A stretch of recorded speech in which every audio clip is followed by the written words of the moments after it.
नमस्कार. माझ्याबरोबर सध्या आहेत आमदार सना मलिक. खरं तर काल आम्ही पाहिलं सभागृहामध्ये शिवसेना आणि भाजपचे आमदार एकत्र येऊन कडाडून तुम्हाला विरोध केलेला होता.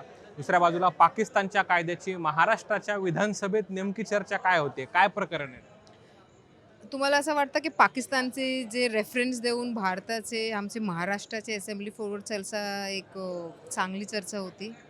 नाही होती ना.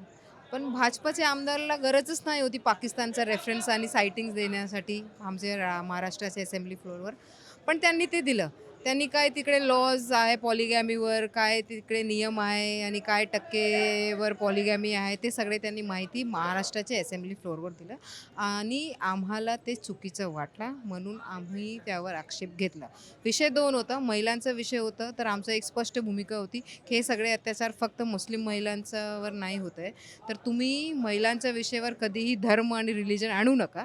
आणि दुसरा, तुम्ही कधीही मुस्लिम महिलांसाठी किंवा मुस्लिमवर तुम्हाला काही लॉ करायचा असेल तर काय करायचं, तुम्ही कुरानिक रेफरन्स द्या ना. तुम्ही पाकिस्तानचा रेफरन्स कशासाठी दिला? त्यांनी पाकिस्तानमध्ये काय चालू आहे ते रेफरन्स आम्हाला दिला, ते एक्झाम्पल्स दिलं, ॲज अन आयडियल त्यांनी प्रोजेक्ट केलं, तर ते आम्हाला चाललं नाही. आम्ही भारतीय मुसलमान आहे, संविधानानुसार चालते. भारतीय मुसलमानला संविधानने भारतीय मुसलमानला पण संविधानचा अधिकार दिला आहे ना, की बाबा तुम्ही प्रॅक्टिस, प्रोफेस आणि प्रोपोगेट. तर तेच धर्तीवर मी पूर्ण माहिती दिली, बाबा आमचं धर्म हे सांगतात. तुम्ही हे सायटिंग दिले तर आम्हाला चालणार, पण अजिबात पाकिस्तानचा रेफरन्स तुम्ही साईट केला तर आम्हाला चालणार नाही. सगळ्यात महत्त्वाचं अतुल भातखळकर आमदार आहेत भाजपचे. ते म्हणालेत की देश कुराणवर चालत नाही. नाही चालत. देश संविधानानुसारच चालणार. पण संविधानमध्ये मला प्रॅक्टिस, प्रोफेस आणि प्रोपोगेट करण्याचा अधिकार दिला आहे ना, तर ते मी करतात. मी कुठेच संविधानचं विपरीत जाऊन काही काम करता अजिबात नाही. पण मला एक जी घटना घडली, की महाराष्ट्राच्या फ्लोअर असेंब्लीवर पाकिस्तानमध्ये काय नियम चालू केला आहे, पाकिस्तानमध्ये काय नियम बनवला गेला आहे, त्याचे उल्लेख करण्याची अजिबात गरज नव्हती. पण सभागृहामध्ये एकंदरीत विकासावर, शेतकऱ्यांच्या मुद्द्यावर, महिला सुरक्षेच्या मुद्द्यावर चर्चा होत असताना या सर्व घडामोडींमध्ये धार्मिक राजकारण दिलं जातं, हे लोकप्रतिनिधी म्हणून कितपत योग्य? माझं फर्स्ट आक्षेप हेच होता, की बाबा हे विषय तुम्ही मुस्लिम महिलांना टार्गेट करून करू नका. महिलांचा विषय आहे.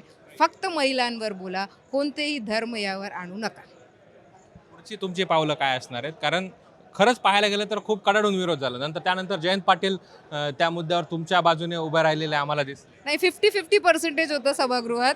काही लोक जेव्हा मी कुराणचं सायटिंग चालू केलं, जेव्हा पाकिस्तानचं त्यांनी रेफरन्स दिलं, कारण सुरुवात आमचे देवयानी फरांदेजींनी केली. त्यांनी पाकिस्तानचा उल्लेख केला.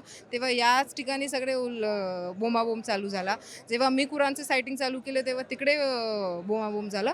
पण जेव्हा आम्ही सभागृहात बसतात, आम्ही एक चांगली चर्चा करतात. त्याच्या विपरीत काही जे परसेप्शन क्रिएट केल्या जातात ते वेगळंच आहे.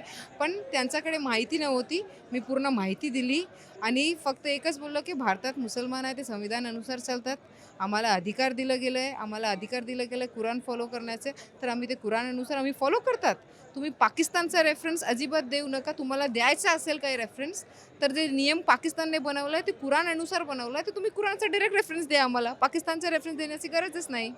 धन्यवाद. खूप खूप धन्यवाद. या होत्या सना मलिक आमदार यांनी आमच्याशी मनमोकळी चर्चा केलेली आहे आणि नेमकं विधान भवनामध्ये काय घडलं सभागृहात या सर्व गोष्टी त्यांनी सविस्तर आपण आपल्याला चर्चा केलेली आहे.